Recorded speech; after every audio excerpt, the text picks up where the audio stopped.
আসসালামু আলাইকুম রহমতুল্লাহি ওবারাকাতুহ। প্রিয় দিনী ভাই বোনেরা, আশা করি আল্লাহ তাআলার মেহেরবানিতে আমরা সকলে ভালোই আছি। শুকরিয়া দান বলি আলহামদুলিল্লাহ।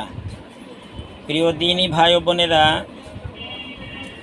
আজ আমরা এমন একটি আমল শিখব যে আমলটি করলে আপনার আমার ধন সম্পদ কোনো চোর চুরি করতে পারবে না। চুরি থেকে আমরা হেফাজত রাখতে পারবো ইনশাআল্লাহ, এবং আপনার আমার সমস্ত বিপদ আপদ থেকে আল্লাহ তাআলা হেফাজত করবেন। আমলটি হচ্ছে সূরাতুল বাকারার 285 থেকে 286তম আয়াত। নিম্নোক্ত আয়াতটি আমরা যদি প্রত্যেক দিন রাত্রে ঘুমানোর পূর্বে